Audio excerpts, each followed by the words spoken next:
BJP के सोनीपत से वरिष्ठ नेता ललित बत्रा, जो पूर्व में वाइस चेयरमैन रह चुके हैं, सोनीपत से मेयर का चुनाव लड़ चुके हैं, कुछ ही वोटों से हार गए थे। दावा कर रहे हैं सोनीपत लोकसभा मोहनलाल बडोली 2 लाख से ज़्यादा वोटों से जीत दर्ज करेंगे। रजनीकांत चौधरी, सोनीपत। तो नमस्कार, मैं हूं आपके साथ रजनीकांत आजाद और आज की खास मुलाकात में हमारे साथ हैं भारतीय जनता पार्टी के वरिष्ठ नेता और पूर्व में vice chairman Republican advice bureau के ललित बत्रा जी, जिनसे हम राजनीतिक चर्चाओं में कुछ विषय पे बात करने के लिए आज उनके कार्यालय पर पहुंचे।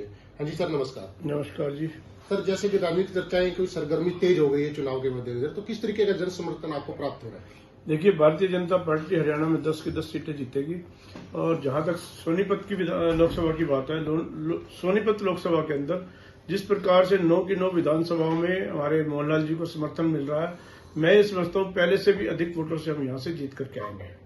जैसे कि दोनों पार्टियों के नेता अपनी अपनी जीत का दमखम भर रहे हैं, तो अपोजिशन के जो नेता इंडियन अलायंस के, उनका कहना है कि हमारी जीत लगभग तय है, क्योंकि भारतीय जनता पार्टी के नेताओं को गांव में घुसने नहीं दिया जा रहा और मेरी जनता से अपील है कि उनको गांव में जाने दिया जाए मगर लोकसभा में नहीं जाने दिया जाए। इसके बारे में क्या कहना है? देखिए, मैं तो एक ही बात कहता हूँ, भूपेंद्र सिंह हुड्डा से बड़ा कोई भी लीडर यहाँ पर है नहीं। और जब भूपेंद्र सिंह हुड्डा को हमने 1,80,000 वोटों से हराया था, तो ये किस बात की मूली है? तो इसको तो और भी ज्यादा मतों से हम हराने वाले हैं। सोनीपत से आप काफी जनसभाओं में जा चुके हैं, तो किस तरीके का जोश शोर आपके कार्यकर्ताओं में और पब्लिक के अंदर आपको दिखता है? जनसभाओं में जिस प्रकार का हम माहौल देख रहे हैं, मैं पिछले लगभग 30-35 सालों से राजनीति में सक्रिय हूं, इस प्रकार का माहौल तो हमने पिछले चुनाव में भी नहीं देखा जो इस बार देखा। लोग हमारे से अपने आप प्रोग्रामों की डिमांड कर रहे हैं और प्रोग्रामों की डिमांड क्या कर रहे हैं, आज भी मेरे 35 प्रोग्राम ड्यू है। जो लोगों की डिमांड हमारे पास आई हुई है, हमारे पास कैंडिडेट के पास समय नहीं है कि वो कार्यक्रम कर सके, तो हमने अब ये तय किया कि वो कार्यक्रम हम स्वयं करेंगे या उनके किसी परिवार में से किसी व्यक्ति को लेकर जाएंगे। इस बार जीत का अंतराल क्या रहेगा? जीत का अंतराल मैं ही समझता हूँ, पहले हम 1,80,000 वोटों से जीते थे, इस बार उससे भी ज्यादा वोटों से हम जीतने वाले हैं। अगर हम सोनीपत विधानसभा की बात करें तो सोनीपत हमें गुप्त सूत्रों से पता लगा है कि आप भी टिकट की रेस में हैं। अगर आपको पार्टी टिकट देके सोनीपत विधानसभा की निर्णय करती है, तो आपका जो प्रायोरिटी होगी कामों की, देखो, अभी तो हमें विधानसभा की बात ही नहीं करनी चाहिए। अभी तो हमारे सामने लक्ष्य हमारा लोकसभा है। सबसे पहले नरेंद्र मोदी जी को तीसरी बार हमने प्रधानमंत्री बनाना है, मोहनलाल जी को पार्लियामेंट में भेजना है। अभी तो हमारा यही लक्ष्य है और इसी लक्ष्य के लिए हम पूरी सोनीपत विधानसभा में मेहनत कर रहे हैं, हर गली में डोर टू डोर कर रहे हैं और जनसभाएं कर रहे हैं। मुझे निश्चित रूप से लगता है कि हम पहले से ज्यादा वोटों से जीतेंगे।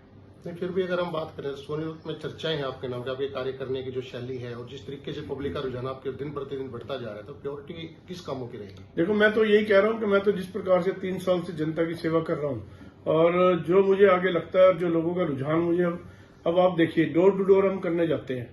जब डोर टू डोर जाते हैं तो रास्ते में लोग पकड़ करके अपने घर में चाय पिलाने का काम करते हैं।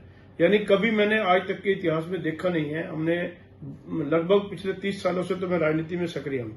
जब डोर टू डोर करते हैं तो कोई किसी घर चाय पिलाता नहीं, कोई पीता नहीं।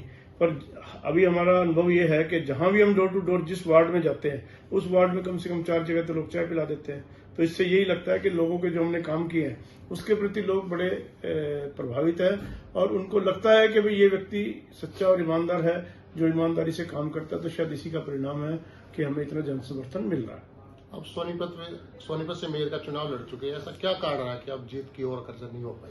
देखिए, सीधी सी बात है, उस समय पर मैंने 59,800 वोट प्राप्त किए और सोनीपत विधानसभा से तो मैं जीता हूं। जो आउटर के हमारे गांव हमारे साथ लगे थे, उस समय किसान आंदोलन पीक पर था और बॉर्डर के ऊपर बैठा था जहां पर वो गांव लगते थे, चाहे वो राठदमा हो, सिवाल हो, रेवली हो, सब गांव। तो उन गांवों से उन्होंने हरा दिया। बाकी शहर की जहां तक बात करते, जो विधानसभा है इस समय, उस विधानसभा में तो मैं जीता हूँ। धन्यवाद। इधर हमारे साथ पूर्व में वाइस चेयरमैन रहे ललित बत्रा जी, जिनका कहना है कि लोकसभा का चुनाव जीतेंगे। अगर पार्टी ने विश्वास किया मेरे पे और मेरे को विधानसभा भेजा, तो मैं जनता के कामों पे खड़ा होगा। आप देखते रहिए स्पीड न्यूज।